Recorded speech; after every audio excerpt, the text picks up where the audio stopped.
Sir, Iran സംഘർഷം 11ാം ദിവസമാണിന്ന്. 3-4 ദിവസങ്ങൾ കൊണ്ട് സ്ഥിതി വളരെ ശാന്തമാകും എന്ന് കരുതിയെടുത്തു നിന്ന് 11ാം ദിവസത്തിലേക്കെത്തി. ഗൾഫ് മേഖല ആകെ കലുഷിതമാണ് എന്ന് തന്നെ പറയാം. റഷ്യയും ഫ്രാൻസും തമ്മിൽ ഇതിനിടയിൽ ഒരു നിർണായകമായ കൂടിക്കാഴ്ച നടന്നിട്ടുണ്ട്. എന്തൊക്കെ തീരുമാനങ്ങളാണ് അവരെടുത്തിരിക്കുന്നത് എന്നറിയില്ല. ഇസ്രയേൽ രണ്ടും കൽപ്പിച്ച് മുന്നോട്ട് പോകുന്നുണ്ട്. ട്രംപ് പാടെ ഇറാനെ തകർക്കും എന്ന് തന്നെ പറയുന്നുണ്ട്. പക്ഷേ ഇറാനെതിരെ എന്ത് ചെയ്യുന്നു എന്ന് ചോദിച്ചാൽ നമുക്കറിയില്ല. പക്ഷേ ഇറാൻ കൃത്യമായി ഗൾഫ് മേഖലയ്ക്ക് നേരെ വലിയ വ്യാപകമായ ആക്രമണം അഴിച്ചുവിടുന്നുണ്ട്. ബഹ്റൈനിൽ ഒരു സ്ത്രീ ഉൾപ്പെടെ ഒട്ടനവധി ആളുകൾ കൊല്ലപ്പെട്ടു, പരിക്കേറ്റിട്ടുണ്ട്. എങ്ങനെ വിലയിരുത്താം സർ?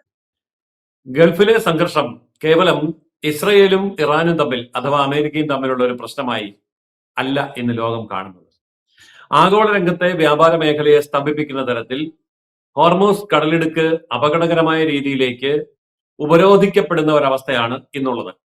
അതുകൊണ്ട് തന്നെ ഇത് കേവലം 2-3 രാജ്യങ്ങൾ അഥവാ ഗൾഫ് രാജ്യങ്ങൾ മാത്രം നേരിടുന്ന ഒരു പ്രതിസന്ധിയല്ല. ആഗോളതലത്തിലെ എല്ലാ രാജ്യങ്ങളെയും ഈ പ്രതിസന്ധി ബാധിക്കാൻ പോകുന്നു എന്നുള്ളത് വരുമ്പോൾ നമ്മൾ മനസ്സിലാക്കേണ്ട ഒരു കാര്യമുണ്ട്. ലോകത്തെ സാമ്പത്തിക വൻശക്തികൾക്കാണ് ഇത് ഏറ്റവും വലിയ ആഘാതമേൽപ്പിക്കുക. അതായത് 1 മുതൽ 10 വരെ സാമ്പത്തിക ശക്തികൾ നിൽക്കുന്ന ലോകരാജ്യങ്ങളുടെ ദൈനംദിന സാമ്പത്തിക ക്രമങ്ങളെ തകിടം മറിക്കുന്ന തരത്തിലേക്ക് ഗൾഫ് സംഘർഷം മാറിക്കൊണ്ടിരിക്കുകയാണ്. അപ്പോൾ ചെറിയ രാജ്യങ്ങൾക്കൊക്കെ ഉണ്ടാവുന്ന ഡാമേജിനേക്കാൾ വലിയ ഡാമേജ് ആയിരിക്കും വൻകിട രാജ്യങ്ങൾക്കും വൻ ശക്തികൾക്കും സംഭവിക്കുക. അതിന്റെ ഗൗരവം മുൻകൂട്ടി കണ്ടുകൊണ്ടാണ് ഫ്രാൻസും റഷ്യയും തമ്മിൽ ഇപ്പോൾ ചർച്ച ആരംഭിച്ചിരിക്കുന്നത് എന്നാണ് ഞാൻ മനസ്സിലാക്കുക. ഈ ചർച്ച ഇനി ലോകരാജ്യങ്ങളിൽ എല്ലാവരും തുടരും. എനിക്ക് തോന്നുന്നു അധികം താമസിയാതെ ചൈന, ഇന്ത്യ ഒക്കെ തന്നെ ഒരു വൈറ്റൽ റോളിലേക്ക് വരും. വരാതിരിക്കാൻ കഴിയില്ല. ജപ്പാനും അതേ വഴി തന്നെ സ്വീകരിക്കേണ്ടി വരും. അങ്ങനെ ലോകത്തെ വൻശക്തി രാഷ്ട്രങ്ങളെല്ലാം തന്നെ ഒറ്റക്കെട്ടായി രംഗത്തിറങ്ങി ഈ പ്രശ്നങ്ങൾക്ക് നേരെ പ്രതികരിക്കുന്ന ഒരു അന്തരീക്ഷത്തിലേക്കാണ് കാര്യങ്ങൾ നീങ്ങുന്നത്. ഇതിനെ പലരും പല വിധത്തിൽ വ്യാഖ്യാനിക്കുന്നുണ്ട്. അങ്ങനെ വരികയാണെങ്കിൽ ഇതൊരു 3ാം ലോകമഹായുദ്ധമാവുകയില്ലേ എന്ന് ചോദിക്കുന്നവരുണ്ട്.